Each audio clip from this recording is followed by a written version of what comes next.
ఇక కేటీఆర్ గారు ఏమంటుండంటే కాంగ్రెస్ హయాంలో మళ్ళీ కష్టాలు వచ్చినాయి, ఇక మళ్ళా కేసీఆర్ ముఖ్యమంత్రి అవుతాడు 2028 ఎన్నికలలో అని చెప్పి కేటీఆర్ అయితే మళ్ళీ అంటుండు. మరి ఏమంటుండో ఒకసారి చూద్దాం.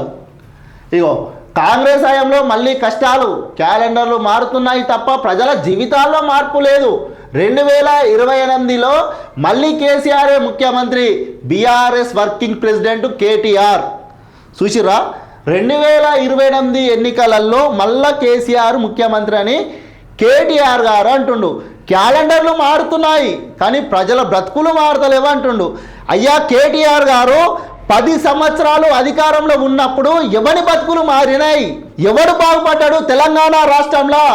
మరి కాంగ్రెస్ పార్టీ అధికారంలోకి వచ్చి 2 సంవత్సరాలు గడుస్తుంది. 10 ఏళ్ళు అధికారంలో ఉండి మీరు ఎవరి బతుకులు మార్చిర్రు? అప్పుడు గుర్తుకు రాలే?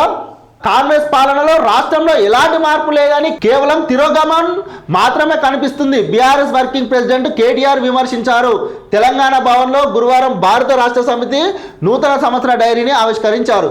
ఈ సందర్భంగా మాట్లాడుతూ క్యాలెండర్లు మారుతున్నాయే తప్ప కాంగ్రెస్ ప్రభుత్వం గంపెడ ఆశలతో ఓటేసిన ప్రజల జీవితాల్లో ఎలాంటి సానుకూల మార్పు రాలేదని మండిపడ్డారు. గత రెండేళ్లుగా రాష్ట్రం అభివృద్ధి పథకంలో కాకుండా వెనక్కు ప్రయాణిస్తుందని వ్యక్తం చేశారు. కేటీఆర్ గారు 10 సంవత్సరాలలో మీరు ఏం చేసిర్రు? మరి 2 సంవత్సరాల అధికారంలోకి వచ్చిన కాంగ్రెస్ పార్టీ ఏం చేస్తుంది తెలుస్తలేదా? 10 సంవత్సరాలలో బీఆర్ఎస్ పార్టీని జోకినోనికి తప్ప డబుల్ బెడ్రూమ్లు ఇచ్చారు. అదే కాంగ్రెస్ పార్టీ అధికారంలోకి వచ్చి బీఆర్ఎస్ పార్టీ అయినా బీజేపీ పార్టీ అయినా ఏ పార్టీ అయినా ప్రతి ఒక్క పేదవాడిని గుర్తించి ఇందిరమ్మ ఇండ్లు ఇస్తుంది కదా. మరి ఇప్పుడు ఎవరు బతుకులు మారుతున్నాయి? మరి 10 సంవత్సరాలు మీరు చేసింది ఏం చేసి ఏ బొరగా పెట్టారు మీరు? కేవలం బీఆర్ఎస్ పార్టీ నాయకులు, బీఆర్ఎస్ పార్టీకి సంబంధించిన వాళ్ళు తొత్తులుగా ఉన్న వాళ్ళకే ఏ ప్రభుత్వ పథకాలైనా ఇచ్చుకుర్రు తప్ప ఏ పేదవానికి ఏ రోజు ఏ పథకాలు ఇచ్చిర్రు? మీరు తీసుకొచ్చినటువంటి పథకాలు ఎంతమందికి అందినాయి? మరేదో కాంగ్రెస్ పార్టీ తీసుకొచ్చినటువంటి పథకాలు అందుతున్నాయి కదా పేదవాళ్లకు. ఇంకా మా అయ్య మళ్ళా 2028లో ముఖ్యమంత్రి అవుతాడు, ప్రజలు నమ్మి ఓటేసిర్రు అంటారు కదా. కేటీఆర్ గారు ప్రతి ఊర్లోకి వెళ్ళండి, ప్రతి ఊర్లోకి మీకు కారు ఆపి దిగి చూస్తే ప్రతి ఊర్లో ఇందిరా మిల్లు కనిపిస్తుంది.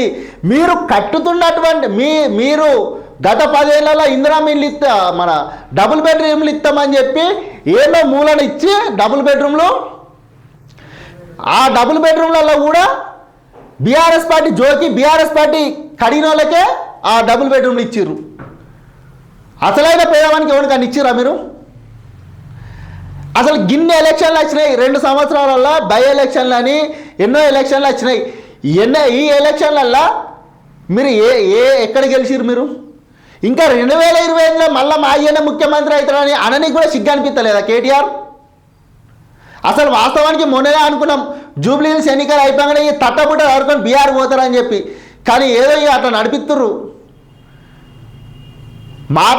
మాట్లాడితే అదుపు అనేది ఉండాలి. కేటీఆర్ గారు, నీ పార్టీ మొత్తం భూస్థాపితం అవుతుంది. నువ్వు వర్కింగ్ ప్రెసిడెంట్ అయినాక నాశనం అవుతుంది ఆ బీఆర్ఎస్ పార్టీ. 7 ఎలక్షన్లు అయినా ఓడిపోతుంది, అది గుర్తుపెట్టుకో ఫస్ట్. ఇట్లా ఇష్టానుసారంగా మాట్లాడద్దు కేటీఆర్ గారు. చూద్దాం మరి మీ అయ్య నిజంగానే ముఖ్యమంత్రి అవుతాడా 2028 ఎన్నికలలో? నువ్వు అన్నట్టే చూద్దాం మరి. చూసి కాంగ్రెస్ పార్టీ ఏం చేస్తుంది, గతంలో బీఆర్ఎస్ పార్టీ ఏం చేసిందో కూడా అది కూడా చూద్దాం మరి.